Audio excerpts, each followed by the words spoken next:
I've created a blueprint of how I can make money from my podcast that has allowed me to never have to go back to work for anyone else. If you are a podcaster or desiring to be a podcaster, building that personal brand is absolutely vital because brands invest in people, not just the podcast. This next guest is a total powerhouse.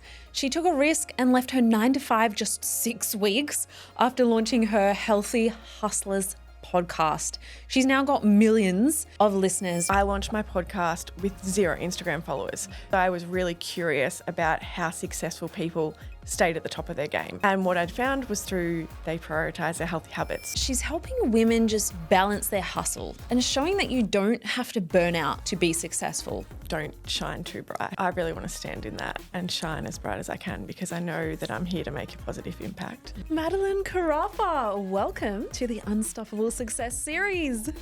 Madelyn Carafa, welcome to the Unstoppable Success Series. Oh, Jess, thank you so much for having me. I am really, really honoured to be here. Oh, I'm so excited. I knew when I was coming to Melbourne, we had to connect. Yes. We've connected online and we're basically friends. Exactly. But we've never met. So this is great. Isn't that the beautiful thing about the online space though? I feel like I've made so many beautiful friends over, the last 6 years who are generally, such a big part of my life now. And it's all through online, exactly like how we connected. Sure. So special. I feel like when you step into business, it's like your old circles maybe aren't in on it or it's not their normal. So it's hard to have those conversations. So I think seeking out those friendships online is really cool because then it's not based on geographic location. So It's true. like, who's on my wavelength? Who fits the vibe? And I was like, you were definitely it. Oh, thank you. I love that. But no, I think that's so true what you say about business. And I know personally it was a big shift for me in almost how I looked at friendships because when I first started in business, it was like I expected my existing circles to fully understand that and to hold those expansive conversations and always be interested in my work. And it's like, it's not their responsibility to do that. Yeah. And I really had to look at, certain circles and be okay with what part of my cup it filled up. If it was more just the social 100%. element or the people that I have the belly laughs with or the ones that I can turn to no matter what, but it doesn't mean that they have to also nurture the business and expansive side of me.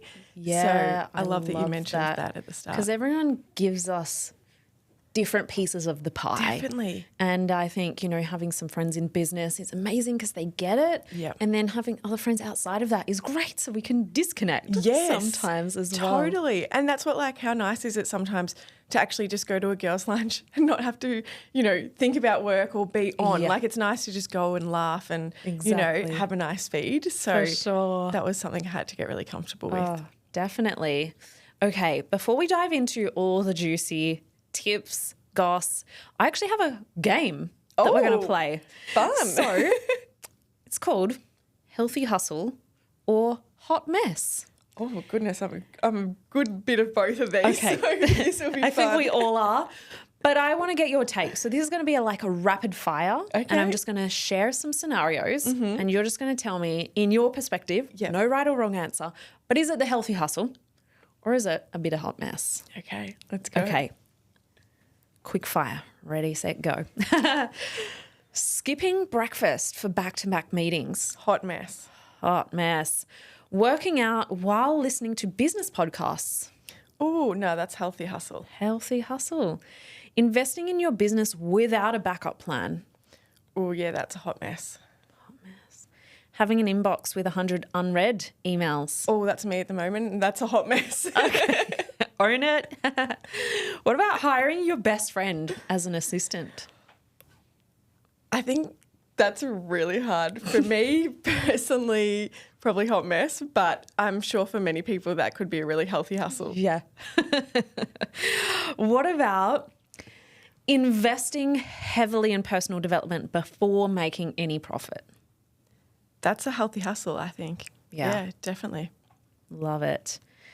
What about sharing every success and failure online? Healthy hustle. Got to get that candid. Got to share every side, right? What about putting a luxury vacay on your business card and calling it a work expense? Ooh.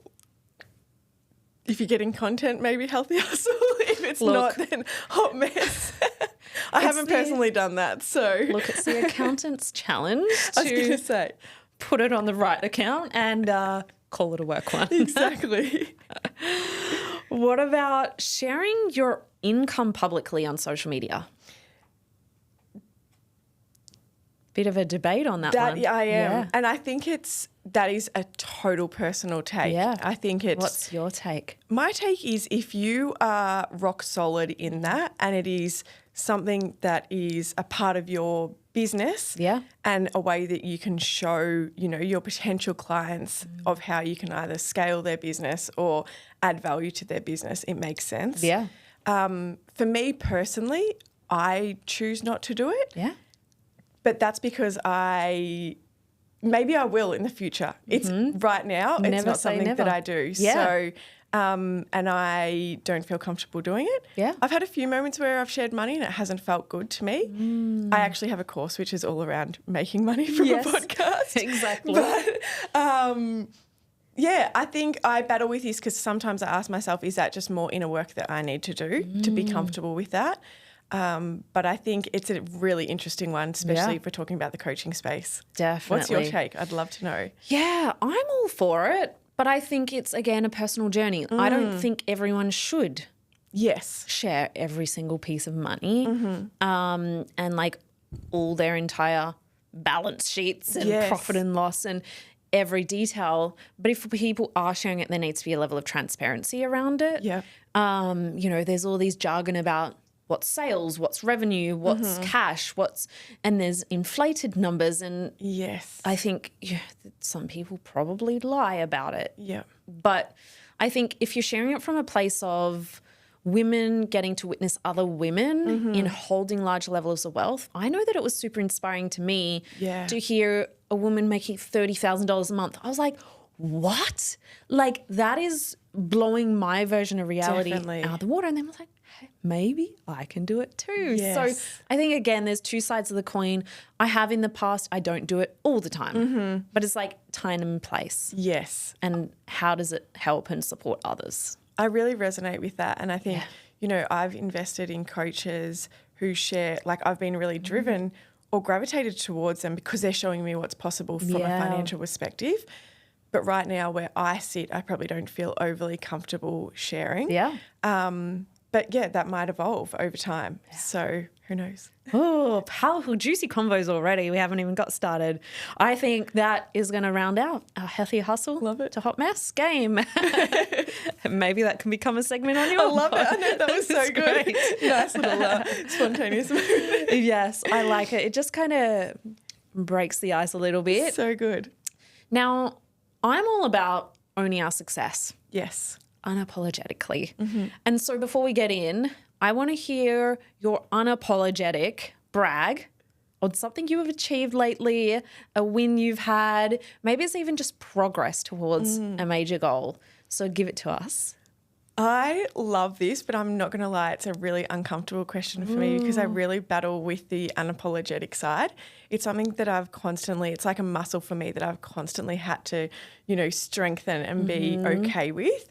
I think sometimes I'm very good at like dimming my own light and just sitting back so that I fit in and it's a bit more comfortable. But obviously I'm not in a space. Well, one, I don't believe that's serving anyone. It's not serving myself. It's not serving my family who I do my work for. It's not serving my community and it's not serving others around me as well because it's not giving them any permission. Whether I believe when we are all unapologetic about our success or, owning it, we actually give permission to everyone around us to do the same. So thank you for welcoming me to do this. Yes. I'm going to keep flexing this muscle. Giving you the tough questions, but I think so many people can relate. And honestly, that was my journey as well. Yeah. Until I did the deep work, I would dim everything. Yes. How's the business? Good. Let's get the limelight off me damn quick, please. Definitely. And move on with our day. And it wasn't until I dug deeper that I realized I had a huge shadow around being seen as arrogant. If I say, wow, I'm proud of myself, I'd be worried that someone would think I was arrogant. So then I never shared it. But now I've turned my shadows into my superpowers and now I'm like, let's brag. I love let's hear it. Well, that's a journey that I'm on, is digging a little bit deeper, because the big thing for me is like, don't shine too bright. And I really want to stand in that and shine as bright as I can, because I know that I'm here to make a positive impact. So lately, well, this year I pivoted in my business a little bit. So for the last 5 years, I've been a mum, first and foremost, full-time, and have been growing my podcast show. And this year I transitioned into coaching. Yeah. So I've got a background in marketing, talent management, and then been creating and hosting my own podcast for over 6 years now. Hell yeah. Yeah, which is really crazy, actually, when I think, I think a lot of the time in business you hear, businesses fail after 5 years, and I think, oh my goodness, like I've made it to 6 years amongst being a mum. So that side was pretty cool. So there's a little brag. But this year I decided to move into coaching podcasters, aspiring podcasters, and also established podcasters. Yeah. And it was I've never been a coach before, but I knew that I had obviously the skills and the knowledge. I've got the strategies. I've got the background in talent management, and I've also built it myself with my own podcast. So it was a bit of it was a big step, because there's a lot of podcast courses, I guess, out there at quite lower investment prices, created by hugely successful podcasters that have massive, massive followers. So for so long I was like, I can't do that. Someone's already doing it. Wow. And it was just this moment in time, I remember sitting on the couch and I just thought, like, who am I kidding? Like, what, there's still people that want to learn from me. And so I just sat on the couch one night and literally launched a coaching business through Instagram stories. And I sold out my first live course, which I've now turned into a self-paced. And it was just going to be one course, and now I have a whole, timeline of offer suites. So I work with clients from the initial starting point who just want to start a podcast, all the way through to my most recent client. They're generating over $40,000 a month just from dynamic ads. They haven't even inserted any form of strategy or marketing. Massive. So massive, like, benchmark of people. Yeah. But I think that's my flex this year, that I also invested heavily in my personal growth in that, because I thought, if I'm having people invest in me, I'm going to kind of put my money where my mouth is and invest heavily in myself. So put the money forward that I probably wasn't yet fully ready to do, I guess, back to your question at the start, the fire question. And I started my coaching business, and it's been amazing. Oh my gosh. How good does it feel to be able to take all of the hustle that you've put in, the years and years, and now get to change people's trajectory, lives, businesses, like, so much faster? Definitely. Yeah, it's amazing. Just paying it forward. Absolutely. In a big way. And I think, my point of difference was that I launched my podcast with 0 Instagram followers. So it was literally just a passion project that I wanted to, create, because I was really curious about how successful people stayed at the top of their game. Yeah. And what I'd found was they prioritize their healthy habits. So I wanted to, interview them and share that side of their story of how they stayed at the top of their game. And, luckily for me, it resonated with a lot of people, and I have been able to turn it into a business. But, what I realized was my point of difference is that I did start it from 0. It's not like I had this big Instagram community and could move people over. So I can really teach from that, I guess, how, right from the get-go. So good. So I think that's been a nice, touch point to a lot of people too, who would really love to be in the podcast space, but are also overwhelmed by the thought of, I don't have an Instagram audience, or, I don't already have, a big Facebook community. I think that's such a belief that people hold in any sense, whether it's starting a podcast, a business, or just a side hustle even. Definitely. Is like, okay, when I have X number of followers, then I'll do the thing. And I work with so many business owners who are holding that belief before they ever sell an offer. Yes. But then I work with them, they have 200 followers, or they're starting from 0 and they make thousands of dollars in no time, and it blows their minds. And so it's like, whether you're starting a podcast, launching a business, don't wait until you build a community. Like, build it alongside it. Totally. And people are so inspired by that. Like, sometimes I think that those people with a smaller following actually have sometimes a bigger impact. Like there are people with hundreds and thousands of followers that would launch a podcast and it actually would not go anywhere because it's like they don't have that deep connection. Yeah. I had a client who did one of my first round of my courses. She had 500 Instagram followers and she launched her podcast. She had so much like self-doubt around it, and we worked through, you know, all of those mindset blocks throughout the course. And she launched her podcast, number 6 in her category. She sat there for a week. She's in the same category as I was. Wow. She's like sitting well above Healthy Hustlers. I was like, this is amazing. In her second episode, she had secured her first brand deal. This is 500 Instagram followers. And I said to her, you were not going to do this because of that number. And I'm like, look what you've created. Yeah. Like, it's insane. It's so amazing. And I'm like, all that was for her too was just like following those nudges, following those signs from the universe. She saw the course. She didn't second guess it. She signed up. She jumped in. She followed the strategies. Yeah. She implemented, and there you go. I say, like, honestly, 50% of success is showing up. Oh, definitely. And going all in. And I think it's a huge commitment to yourself. It's not just an investment. Let me pay you for a course. It's like, I believe in myself this much. Yes. That I am going to commit monetarily, but also time-wise to going all in because I believe that my success is inevitable. It's so true. And investing in yourself is exactly that.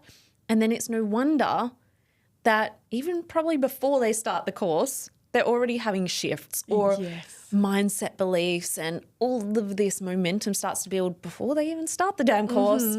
Because they change who they are and how they show up for themselves. Definitely. Which is amazing. And it's almost like building that bit of self-trust, isn't it? Like when you want something and then you actually take the action towards that, it's like that moment of self-trust. Like you've wanted it, you've taken the first step.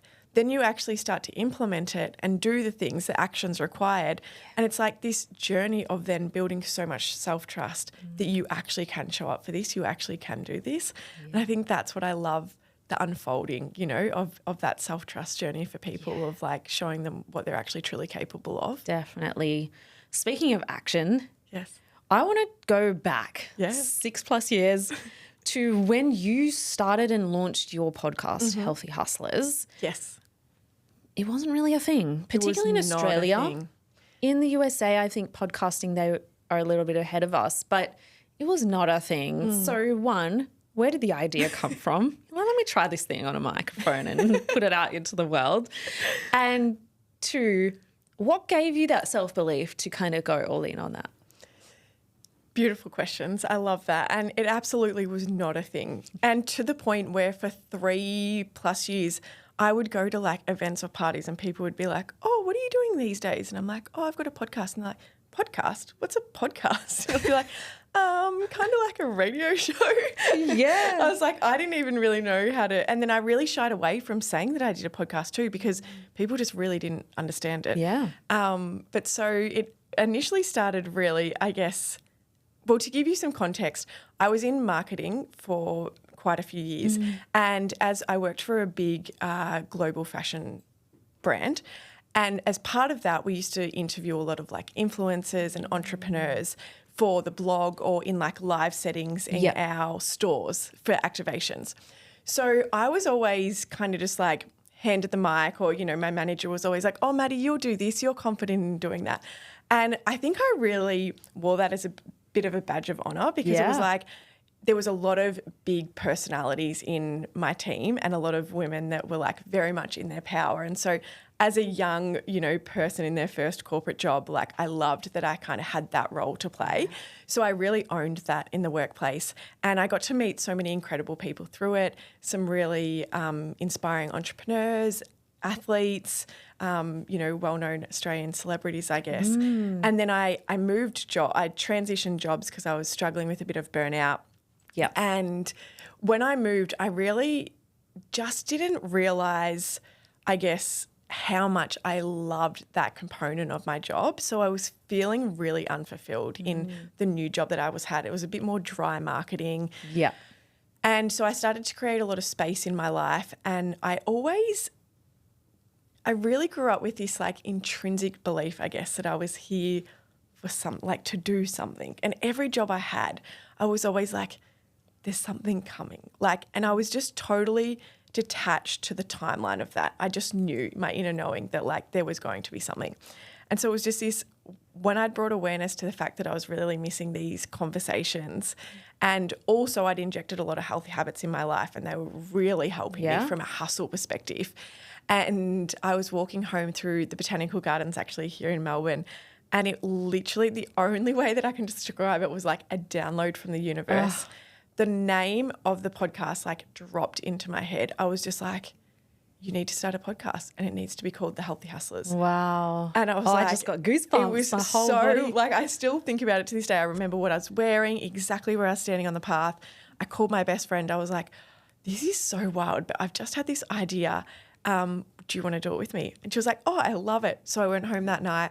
I told my now husband, who was my boyfriend at the time, and he's like, 56th idea he'd heard about that year. And he's like, oh, yeah, okay, cool. And I'm like, no, I'm actually doing this. And he's like, okay, yep, go.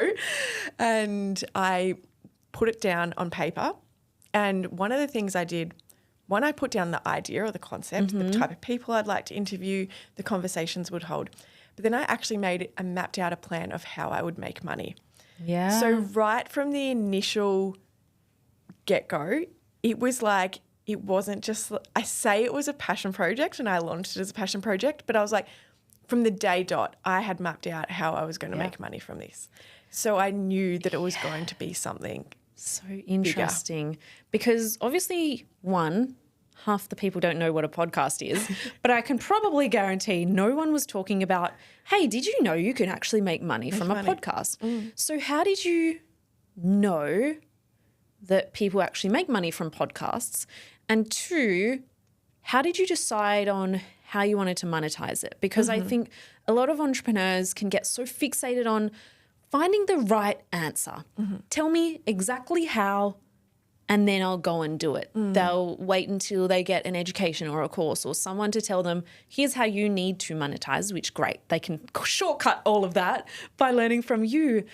But I'm sure there was no one who told you this is how you should do it. No. So how did you know? How did you make up these monetary ways? So I guess I had a background in marketing and also in talent management. So at that time, 6 years ago, what was that, 2018, I think, the influencer market was really, really big in Australia. And so I was on the brand end where, I had both sides. One, I was managing talent on the side of my full-time job.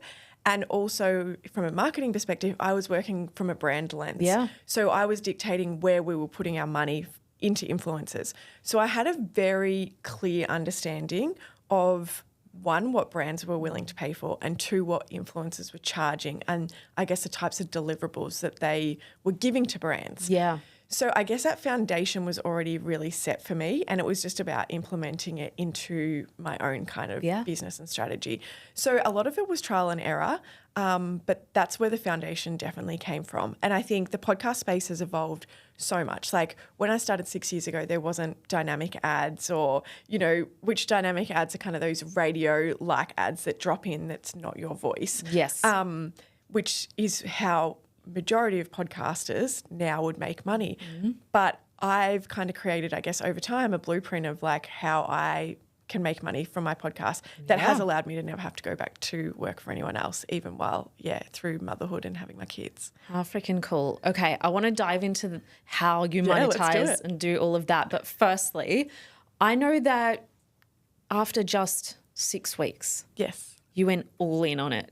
Yeah. You quit your job. You're like, see ya, I'm out of here. Where'd you get the audacity? Where did you get that from? And how can people cultivate a little bit more of that? Because were you making money at that time? No. So I didn't monetize a podcast for 6 months. So the first 6 months was very much about community building. And, in the first 6 months, so I did start it with my best friend. Yeah. And so we did it for the first 6 months, traveled around Australia, interviewing people in their homes. And then she decided to step out, and I was like, no, this is something, there's really something here. So that's when we already had, I think, maybe 200,000 downloads, which was pretty juicy for Australia, podcast at that time. And so that's when I started to reach out to brands. And so I had not monetized it at all. It was literally just kind of a passion project and an idea. But the audacity probably came from, one, I just believed so much in what I was creating. Yeah. Like, it was just so, it was unshakable. Like, I just knew that was what I was here for. I was actually 6 months out of getting married, and I'd recorded the big first guest in person, and I was due to go away on a work trip with the business that I was currently working for, and I hadn't told them about the podcast. And the morning before the work trip, they'd seen something on Instagram and called me into the office and kind of just laid it on the table. They're like, we're not supporting you being here and doing this. And I was like, oh. And I just like broke down in tears. I was like, and I called my now husband, and I was just like they want me to choose. I'm like, and he's just like, well, babe, take a deep breath. What do you want? I'm like, I want to do the podcast. And he's like, well, walk inside, say you want to do the podcast, come back home and make it happen. Wow. And I was like, okay. And I walked back inside and, told them I was handing in my resignation. I think back now, I'm like, how crazy. We were 6 months out. We were saving for a honeymoon, 6 months out for my wedding. But I just went into it. So I found ways to make money so I could still do that. Yeah. You know, I did little bits of consulting on the side, a bit of freelance, started to get brand partnerships deals. Yeah. Then so after the 6 months, once the first brand partnership started to like flow back in, I went about 2 years. Oh, it was about 12 months, sorry. Trying to think back now at the timeline of it all. I had about 12 months where I was able to do it full time while I was pregnant with my first baby. Wow. So it was just like everything was the max. Everything was coinciding. That year, that kind of first 18 months was really epic. Like, we hit over 1 million downloads, did 3 sold out live events across Australia with my beautiful friend Georgie, who I know has been a guest on the podcast too here, and just built such a beautiful community. And then I became a mum and I was thrust into motherhood, which also coincided with COVID. Oh, yes. And I'd gone from travelling Australia, you know, interviewing everyone in person in their homes to being in extreme lockdown in Melbourne with a newborn baby, recording from my lounge room floor, just doing whatever I possibly could to make it work. Wow. It's a lot. It is. It's a lot, but I love and I honestly believe that the best things come from just leaping off that cliff. It's with so true. No backup plan. It has to work. And I think it's that you have to make it work. Yeah. And there's been so many moments through the journey where it's like, I just have to make this work because it is not an option for me. Like, in my mind, I'm not allowing it to be an option for me to go and work for someone else anymore. Like, this is what I want to be doing. This is what I'm here for. And I'm responsible for making that happen. So I think, you know, for anyone that's wanting to take that risk, it has to be, you know, it has to be on your own terms of what you're actually capable of doing. Like, I was so fortunate to obviously be in a supportive relationship at the time where, you know, Ryan did say to me, just go for it. Yeah. And I also knew that I had the skills, I guess, if I really wanted to use them. I had the skills, I had the knowledge to make it work. Mm-hmm. So I don't know if that's like giving the proper advice, but I think it's really that inner knowing. Powerful to witness other women just going all in. Yes. I'm sure there were fears. I'm sure there was a whole lot of that, but it's like that feeling the fear and doing it anyway. Definitely. And staying so dead focused on this is the path. Yes. There's no alternative. Definitely. It's happening. But I also think something that keeps coming up with all of the incredible successful women that I get to speak to is having the right people. Definitely. Beside you to say, you can do this, go for it. And having that around you just gives you that extra little spark. And I think that that's where it comes to, you know, I read this beautiful quote on Instagram actually recently that it's like, the people around you will either be your expanders or your cage. Oh. And, you get to choose wisely. And, you know, it's not to say, I know I still have certain people in my life that can feel like a cage, but I choose wisely what I go to those people for, the advice I actually take from those people. A lot of the time I know what they're saying to me is more a reflection of where they're at versus where I'm at.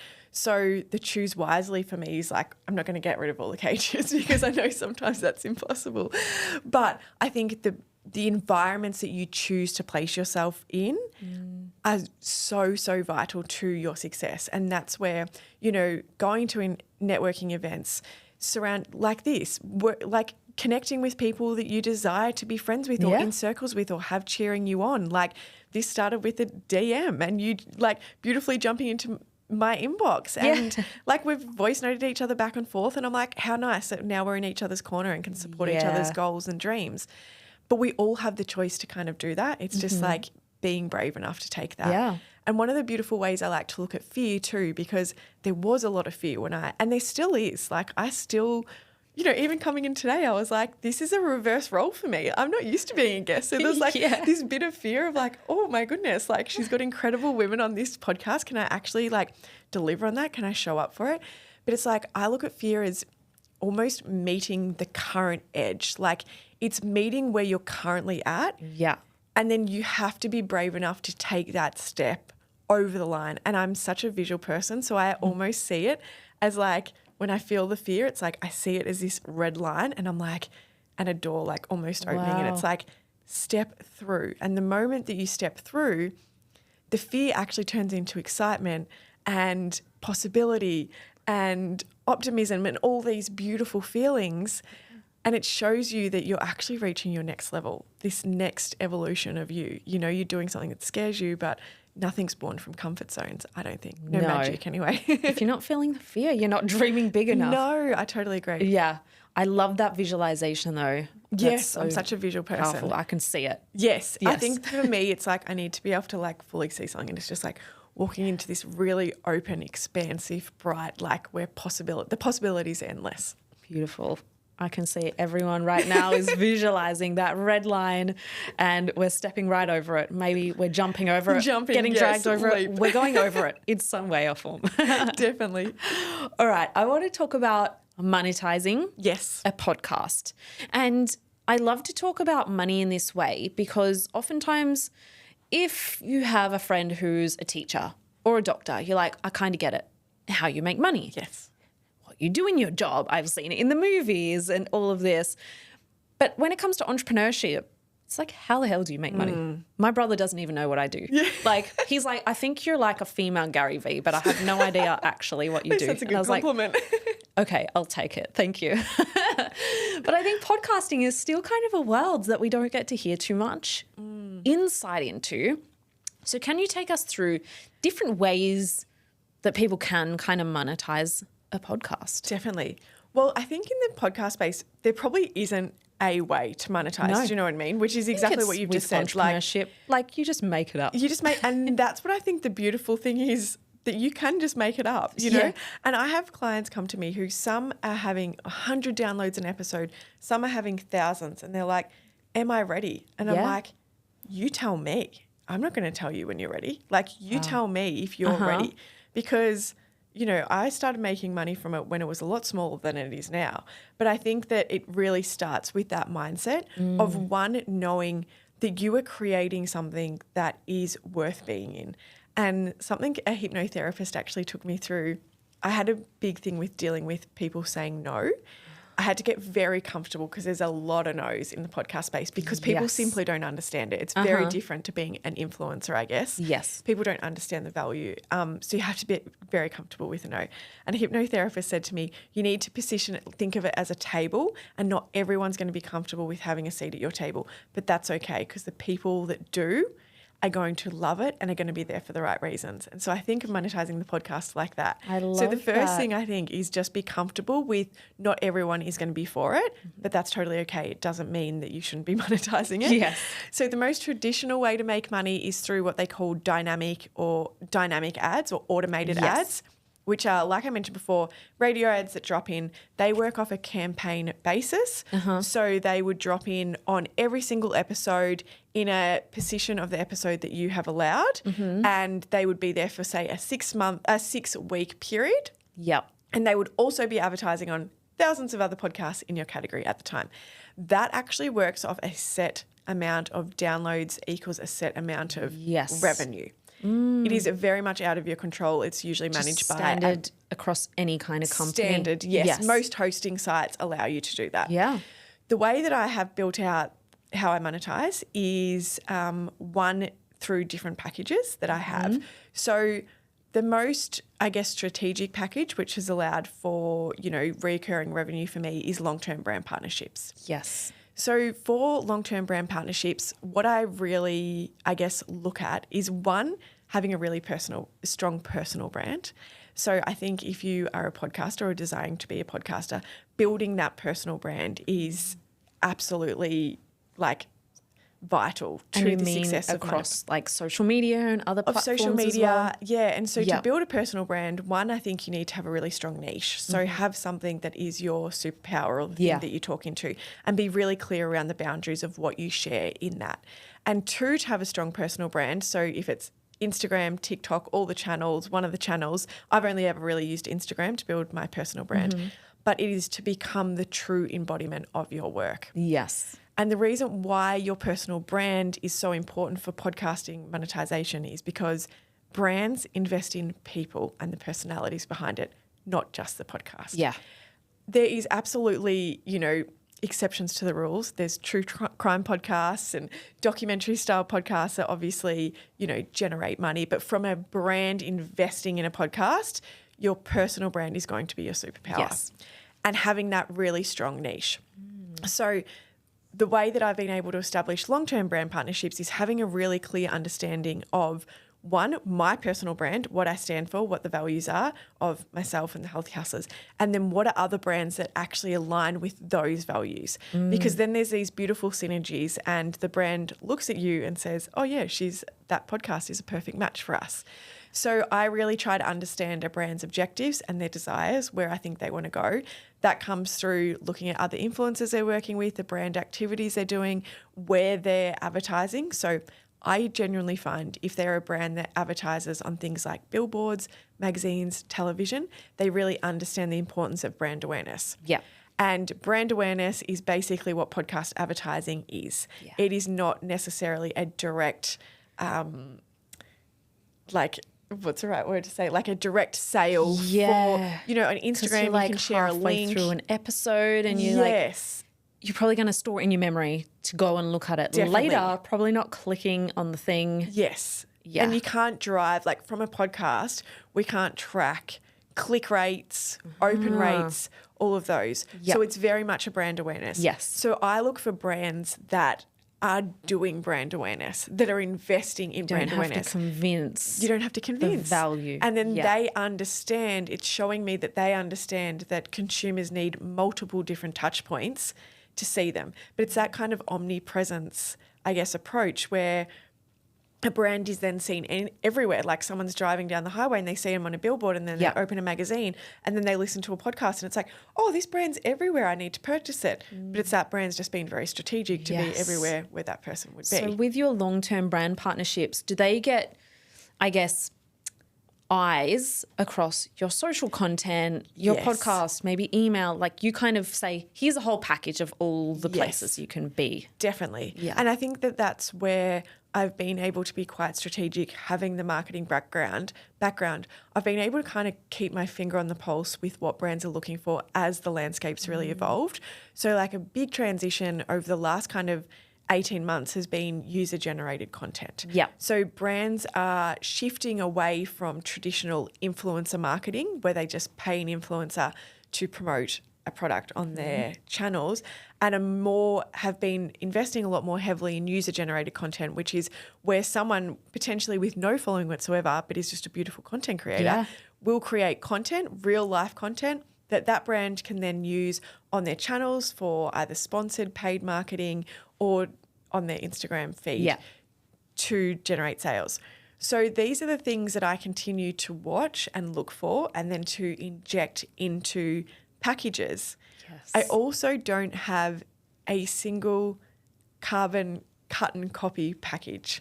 Every package is tailored specifically for a brand. Yeah. And I always go to brands. Do I get brands come to me? Yes, I do. A lot of the time I say no because it's not in the right alignment. So I'm always actively going to brands. Yeah. I love that because I think also a lot of people put it on their vision board, on their goals list.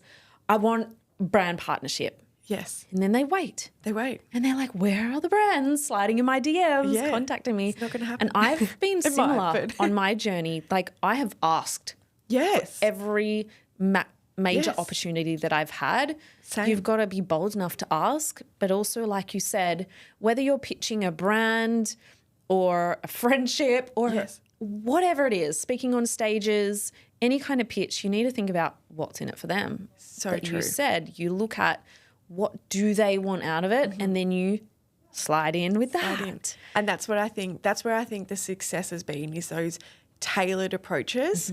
One, having, you know, a whole range of different deliverables that I know that I can deliver on. And then it's like looking at each brand and it's like, well, what style of content do they want? How are they talking to their audience? Do they have a blog where they have, say, recipes or articles? Are they working with an influencer that maybe they want to share that story more? Yeah. So it's really looking inwards and then creating a package that literally fits exactly what they're trying to achieve. So awesome.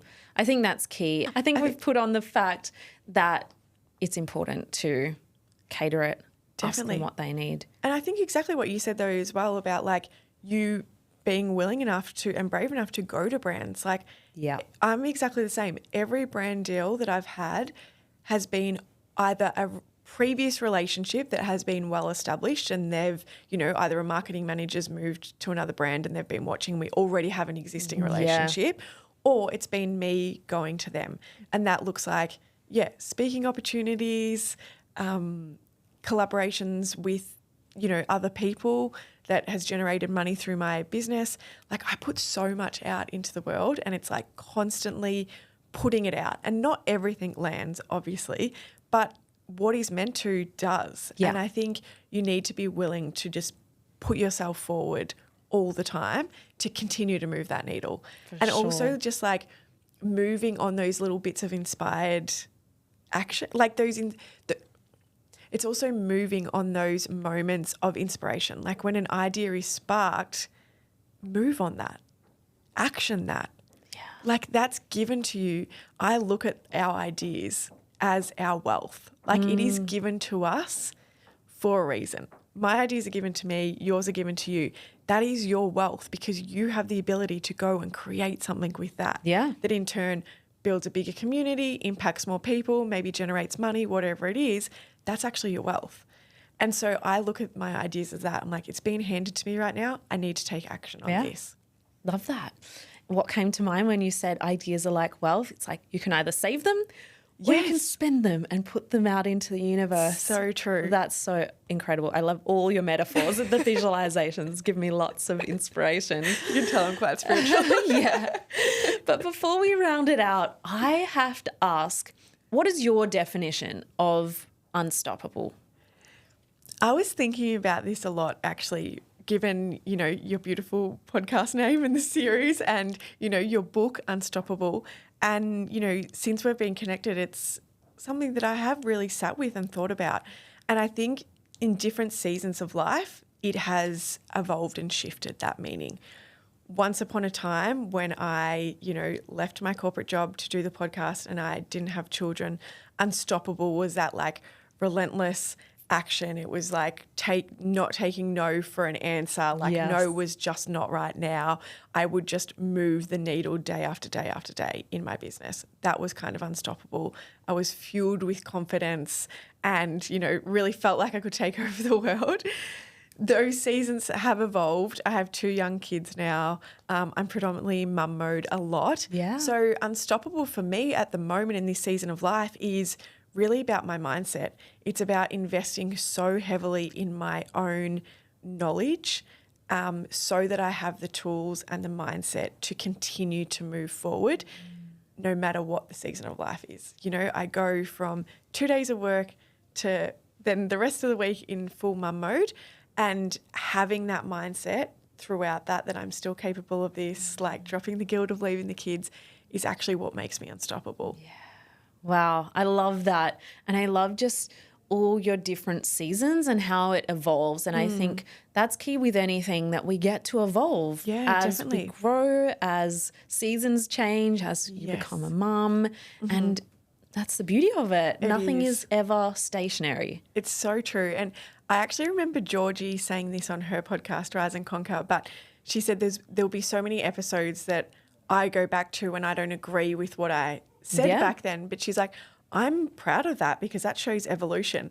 And I really believe that a lot of the time, and that's what I love about podcasts, is that sometimes we know something, but we don't have the words to articulate it yet. Yes. And I really believe that, you know, podcasts unlock so much inner wisdom that we already hold. And so when she said that, that was like this moment for me where I was like, resonated so deeply with that. And I'm like, oh, I really believe that is the truth too. Like, I know if I listen back, which I probably wouldn't because it would hurt my ears, but if I listen back to podcasts from 6 years ago, like, I hope my opinion has changed because we're here as humans to continue to evolve. Like, that's the greatest gift that we've got, is to evolve. So I look at that with seasons as well. Like, every season of my life, next year will be a new season where there's more space because my kids are at school, all of that sort of stuff. So right now, this season is how, and I think success is the same, you know, it's the ball can always move of how we actually look at it. Sure. But so long as we're comfortable with how we look at that, that's all that really matters. Thank you so much for sharing all of your incredible wisdom, podcasting queen. And I know everyone is going to soak all of this up. So thank you for joining me. Oh, thank you so much for having me. I so appreciate your time.